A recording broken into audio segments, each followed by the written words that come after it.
India America വ്യാപാര യുദ്ധം അതുമായി ബന്ധപ്പെട്ടിട്ടുള്ള കൂടുതൽ വിവരങ്ങൾ ഇപ്പോൾ പുറത്തു വന്നിട്ടുണ്ട്. നേരത്തെ കൃത്യമായി പറഞ്ഞാൽ വെള്ളിയാഴ്ച അമേരിക്കൻ പ്രസിഡന്റ് ഡൊണാൾഡ് ട്രംപ് അദ്ദേഹത്തിൻ്റെ സാമൂഹ്യ മാധ്യമ അക്കൗണ്ട് വഴി ഒരു രസകരമായ പരിഹാസ രൂപേണയുള്ള ഒരു പ്രതികരണം നടത്തിയിരുന്നു. അതിൽ ഇന്ത്യയെയും റഷ്യയെയും പരിഹസിച്ചുകൊണ്ടാണ് അദ്ദേഹം നിലപാടെടുത്തത്. കാരണം ഈ രണ്ട് രാജ്യങ്ങളും വളരെ നിഗൂഢമായ ഇരുട്ടറയിലുള്ള ചൈനയുമായി കൂട്ടുകൂടിയിരിക്കുന്നു. ഈ രണ്ട് രാജ്യങ്ങൾക്കും ശോഭനമായ വളരെ സമ്പന്നമായ ഒരു ഭാവി ഞാൻ നേരുന്നു. ഇത് പെട്ടെന്ന് കേൾക്കുമ്പോൾ ഒരു ആശംസാ രൂപേണയാണെങ്കിൽ ഇത് പരിഹാസ രൂപേണയുള്ള ഒരു സംഗതിയായിട്ടാണ് ഡൊണാൾഡ് ട്രംപ് അദ്ദേഹത്തിൻ്റെ സോഷ്യൽ മീഡിയ പ്ലാറ്റ്ഫോമിലൂടെ പങ്കുവച്ചിരിക്കുന്നത്. എല്ലാവർക്കും അറിയാം. അപ്പോൾ ഇതുമായി ബന്ധപ്പെട്ട് അദ്ദേഹത്തിൻ്റെ വാർത്താ സമ്മേളനങ്ങൾ വൈറ്റ് ഹൗസിൽ നടക്കാറുണ്ട്. ഒരു ഇന്ത്യൻ മാധ്യമ ഏജൻസിയായ ANI ഇക്കാര്യത്തിൽ അദ്ദേഹത്തിൻ്റെ പ്രതികരണം ചോദിച്ചു. ഇന്ത്യയെ അമേരിക്കയ്ക്ക് നഷ്ടമായിരിക്കുന്നു, അല്ലെങ്കിൽ റഷ്യയെയും അമേരിക്കയ്ക്ക് നഷ്ടമായിരിക്കുന്നു, ആരാണ് അതിന് ഉത്തരവാദി? അപ്പോൾ അദ്ദേഹം അതിന് പ്രതികരിച്ചത് ഇങ്ങനെയാണ്: എൻ്റെ ഭാഗത്ത് അല്ലെങ്കിൽ അമേരിക്കയുടെ ഭാഗത്ത് ഇക്കാര്യത്തിൽ തെറ്റൊന്നും സംഭവിച്ചിട്ടില്ല, ഒരു പിഴവും അമേരിക്കയുടെ ഭാഗത്ത് ഉണ്ടായിട്ടില്ല എന്ന് തന്നെയാണ് ഞാൻ വിശ്വസിക്കുന്നത് എന്ന് ഡൊണാൾഡ് ട്രംപ് പറയുന്നു. അതേസമയം തന്നെ ഇന്ത്യൻ പ്രധാനമന്ത്രി നരേന്ദ്രമോദിയുമായിട്ട് വളരെ അടുത്ത ബന്ധം തനിക്കുണ്ടായിരുന്നു. 2 മാസം മുമ്പ് മോദി ഇവിടെ വന്നതാണ്. അപ്പോൾ ഞങ്ങൾ ഒരുമിച്ച് ഒരു വാർത്താ സമ്മേളനമൊക്കെ നടത്തി പിരിഞ്ഞതാണ്. വളരെ സൗഹൃദ അന്തരീക്ഷത്തിലാണ്. പക്ഷേ ഇന്ത്യ ഇപ്പോഴും വളരെ വലിയ കൂടിയ അളവിൽ തന്നെ റഷ്യയിൽ നിന്ന് ക്രൂഡ് ഓയിൽ വാങ്ങിക്കൊണ്ടേയിരിക്കുന്നു. അതിൽ തനിക്ക് കടുത്ത നിരാശയുണ്ട് എന്നാണ് ഡൊണാൾഡ് ട്രംപ് ഇന്ത്യൻ മാധ്യമ ഏജൻസിയായ ANIയോട് പ്രതികരിച്ചത്. അപ്പോൾ ട്രംപിന് കടുത്ത നിരാശയുണ്ട്. അത് 2 കാര്യത്തിലാണ്. ഒന്ന്,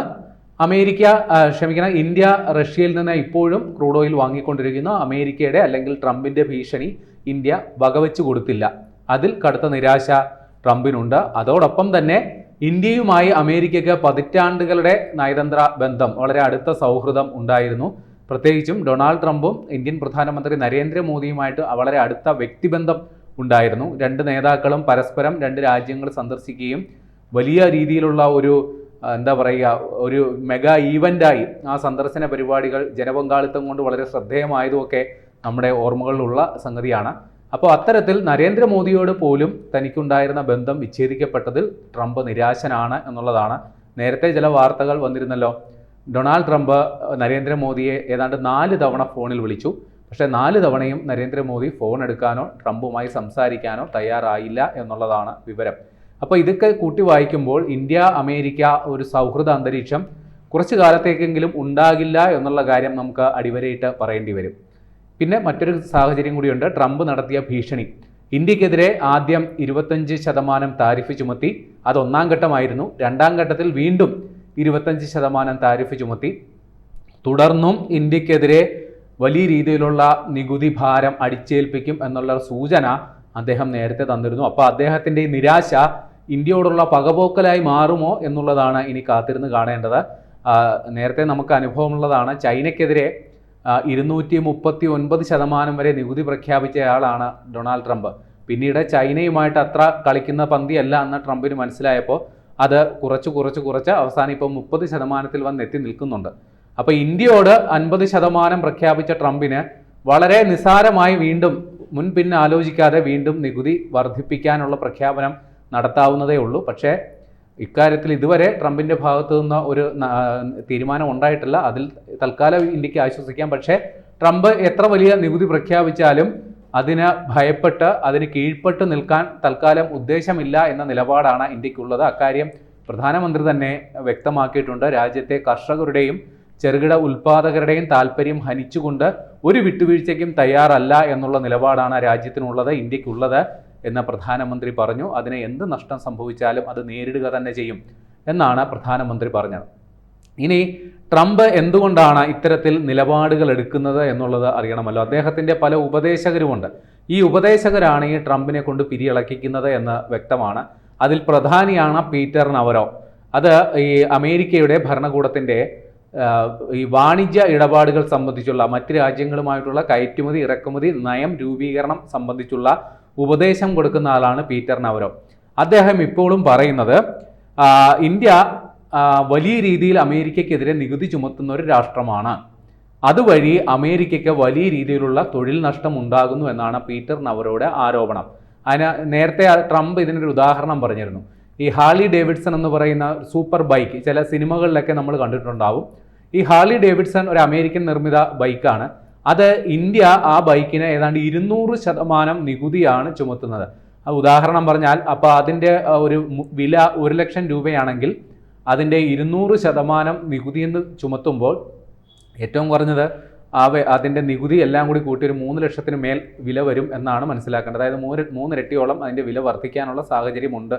അപ്പോൾ അത്തരത്തിൽ ഒരു നികുതി വലിയ നഷ്ടം സഹിച്ചുകൊണ്ട് ഒരു അമേരിക്കൻ കമ്പനി ഇന്ത്യയിൽ വിൽക്കാൻ സാധ്യതയില്ല. അപ്പോൾ അവരതിന് പരിഹാരമെന്ന നിലയിൽ ഇന്ത്യയിൽ കൊണ്ടുവന്ന അവരുടെ പ്രൊഡക്ഷൻ യൂണിറ്റ് തുടങ്ങി ഇന്ത്യയിൽ നിർമ്മിച്ച് ഇന്ത്യയിൽ വിതരണം ചെയ്യുന്ന നിലപാടെടുക്കുന്നു. അപ്പോൾ അതുവഴി അമേരിക്കയിൽ വലിയ രീതിയിലുള്ള തൊഴിൽ നഷ്ടം ഉണ്ടാകുന്നുണ്ട് എന്നുള്ളതാണ് പീറ്റർ നവരോ ഇപ്പോൾ ആരോപിക്കുന്നത്. അപ്പോൾ അതിന് പരിഹാരം എന്ന നിലയിലാണ് അമേരിക്ക ഇന്ത്യക്കെതിരെ നികുതി പ്രഖ്യാപിച്ചതെന്നാണ് അദ്ദേഹത്തിൻ്റെ വാദം. ഇനി അദ്ദേഹം മുമ്പ് നടത്തിയ ഒരു വിവാദ പ്രസ്താവന കൂടി നമ്മൾ ഓർക്കണം. റഷ്യയിൽ നിന്ന് ക്രൂഡ് ഓയിൽ വാങ്ങി സംസ്കരിച്ച് ഇന്ത്യയിലെ ബ്രാഹ്മണന്മാർ വൻതോതിൽ ലാഭമുണ്ടാക്കുന്നുവെന്നാണ് പീറ്റർ നവരോ പറഞ്ഞത്. അത് വലിയ രീതിയിലുള്ള വിവാദങ്ങൾക്ക് തിരികൊളുത്തിയിരുന്നു. എന്നാലും പീറ്റർ നവരോ അദ്ദേഹത്തിൻ്റെ ആ ആക്ഷേപം ഇതുവരെ പിൻവലിച്ചിട്ടില്ല. ഇനി മറ്റൊരു ഉപദേശകൻ, സാമ്പത്തിക കാര്യങ്ങളിൽ ട്രംപിനെ ഉപദേശിക്കുന്ന കെവിൻ ഹാസറ്റ് എന്ന് പറയുന്ന ആൾ, ഇയാൾ ഇപ്പോൾ പറയുന്നു ഇന്ത്യ ഇപ്പോഴും റഷ്യയിൽ നിന്ന് ക്രൂഡ് ഓയിൽ വാങ്ങുന്നതിൽ തൻ്റെ രാജ്യത്തിനും തനിക്കും കടുത്ത നിരാശയുണ്ട് എന്നാണ് അദ്ദേഹം പറയുന്നത്. എന്നാൽ ഇന്ത്യയുമായി ഒരു വ്യാപാര കരാർ ഉണ്ടാക്കാൻ സാധിക്കും എന്ന് തന്നെയാണ് ഞങ്ങളുടെ പ്രതീക്ഷ. അതുമായി ബന്ധപ്പെട്ടുള്ള നടപടിക്രമങ്ങൾ ഇപ്പോഴും തുടരുന്നുണ്ട് എന്നാണ് അദ്ദേഹം പറയുന്നത്. അപ്പോൾ അമേരിക്ക ഇപ്പോഴും ഇന്ത്യയെ പൂർണ്ണമായി കൈവിട്ടില്ല എന്ന് വേണമെങ്കിൽ നമുക്ക് ആശ്വസിക്കാം. ഇനി ഇന്ത്യൻ വിദേശകാര്യ മന്ത്രാലയത്തോട് ട്രംപിൻ്റെ ഇത്തരത്തിലുള്ള പ്രതികരണം ഉണ്ടായല്ലോ. അതായത് ഇന്ത്യയും റഷ്യയും ചൈനയിൽ വീണുപോയി, ഒരു ഇരുണ്ട യുഗത്തിലേക്ക് പോയി എന്ന തരത്തിൽ ട്രംപ് പ്രതികരിച്ചല്ലോ. അപ്പം അതുമായി ബന്ധപ്പെട്ട് ഇന്ത്യയുടെ പ്രതികരണം, ട്രംപിന് കൊടുക്കുന്ന മറുപടി എന്തെന്ന നിലയിൽ ഇന്ത്യൻ വിദേശകാര്യ മന്ത്രാലയത്തോട് മാധ്യമങ്ങൾ സമീപിച്ചപ്പോൾ വിദേശകാര്യ മന്ത്രാലയം എടുത്ത നിലപാട് ഇക്കാര്യത്തിൽ ഇപ്പോൾ പ്രതികരിക്കാൻ ഉദ്ദേശിക്കുന്നില്ല. ട്രംപിനെ വലിയ രീതിയിൽ പ്രകോപിപ്പിക്കാൻ ഇന്ത്യ ആഗ്രഹിക്കുന്നില്ല എന്ന വളരെ സംയമനത്തോടെയുള്ള ഒരു പ്രതികരണമാണ് ഇന്ത്യൻ വിദേശകാര്യ മന്ത്രാലയം നൽകിയത്. പക്ഷേ ഒരു കരാർ ഉണ്ടാക്കാൻ, അമേരിക്കയുമായിട്ടുള്ള ഒരു വ്യാപാര കരാർ ഉണ്ടാക്കാൻ സാധിക്കും. അതുമായി ബന്ധപ്പെട്ടുള്ള ഇപ്പോഴും രണ്ട് രാജ്യങ്ങൾ തമ്മിലുള്ള ആശയവിനിമയം തുടരുന്നുണ്ട് എന്നുള്ളൊരു പ്രതികരണമാണ് ഇന്ത്യൻ വിദേശകാര്യ മന്ത്രാലയം നൽകുന്നത്. അപ്പോൾ നമുക്ക് നേരത്തെ അറിയാം, ഇന്ത്യയും അമേരിക്കയുമായി കഴിഞ്ഞ ഫെബ്രുവരി മുതൽ ഒരു വ്യാപാര കരാർ ഉണ്ടാക്കാനായിട്ടുള്ള ചർച്ചകൾ നടന്നു വരികയായിരുന്നു. 5 റൗണ്ട് ചർച്ചകൾ ഇതിനോടകം തന്നെ പൂർത്തിയായിട്ടുണ്ട്. പക്ഷേ ഈ 5 റൗണ്ട് ചർച്ചകളിലും ഒരു ധാരണയിലേക്ക് എത്താൻ ഇന്ത്യക്ക് സാധിച്ചില്ല, അല്ലെങ്കിൽ അമേരിക്കയ്ക്ക് സാധിച്ചില്ല. അതിൻ്റെ കാരണമായി പറയുന്നത് അമേരിക്ക അവരുടെ കാർഷിക ഉൽപ്പന്നങ്ങളും അതേപോലെ തന്നെ ഡയറി ഉൽപ്പന്നങ്ങളും പാലധിഷ്ഠിത ഉൽപ്പന്നങ്ങളും നികുതി രഹിതമായി ഇന്ത്യയിലേക്ക് ഇറക്കുമതി ചെയ്യണം എന്നുള്ള ഒരു നിലപാട് എടുത്ത രാഷ്ട്രമാണ് അമേരിക്ക. പക്ഷേ ഇന്ത്യയെ സംബന്ധിച്ച് നമുക്കറിയാം, ഇന്ത്യ ഒരു കാർഷിക രാജ്യമാണ്. ഇന്ത്യ കയറ്റി അയക്കുന്ന ഉൽപ്പന്നങ്ങളിലേറെയും നമ്മുടെ കാർഷിക ഉൽപ്പന്നങ്ങളാണ്. നമ്മുടെ പഴം, പച്ചക്കറി, അതേപോലെ തന്നെ പാല്, മാംസം, അതേപോലെ നമ്മുടെ സമുദ്രോൽപ്പന്നങ്ങൾ, ഇതൊക്കെയാണ് ഇന്ത്യയുടെ പ്രധാന കയറ്റുമതി ഇനങ്ങൾ. അപ്പോൾ അമേരിക്കയെ അത് ഇങ്ങോട്ട് കൊണ്ടുവരുമ്പോൾ സ്വാഭാവികമായിട്ടും നമ്മുടെ കർഷകരുടെ താല്പര്യങ്ങൾ ഹനിക്കപ്പെടും. അപ്പോൾ അതുകൊണ്ട് ആ ഒരു വിട്ടുവീഴ്ചയ്ക്ക് ഇന്ത്യ തയ്യാറല്ല എന്നൊരു കർശന നിലപാട് ഇന്ത്യ എടുത്തുകൊണ്ട് ഇന്ത്യയാണ് ഈ വ്യാപാര കരാറിൽ നിന്ന് പിന്നോട്ട് പോയത് എന്നുള്ള വാർത്തകൾ വന്നിരുന്നു. പക്ഷേ ഡൊണാൾഡ് ട്രംപ് ഈ നികുതി പ്രഖ്യാപനമൊക്കെ നടത്തിയതിന് ശേഷം കഴിഞ്ഞ മാസം അവസാനത്തോടു കൂടി വീണ്ടും ഡൽഹിയിൽ, അതുവരെ ചർച്ചകൾ നടന്ന അമേരിക്കയിലാണെങ്കിൽ പിന്നീട് അവസാനവട്ട ചർച്ചകൾ നിശ്ചയിച്ചിരുന്ന ഡൽഹിയിലാണ്. പക്ഷേ അവസാന നിമിഷം ആ ചർച്ചയും ആ കൂടിക്കാഴ്ചയും നീട്ടിവെക്കുന്ന ഒരു നിലപാട് വന്നു. പിന്നീട് ട്രംപ് അദ്ദേഹത്തിൻ്റെ നിലപാടുകൾ കടുപ്പിക്കുന്ന ഒരു നില വന്നു. അപ്പോൾ ഇന്ത്യയും വീണ്ടും പ്രതികരിച്ചു. ഇത്തരത്തിൽ അമേരിക്കയുമായിട്ടൊരു വിട്ടുവീഴ്ചയ്ക്ക് ഇന്ത്യ തയ്യാറല്ല.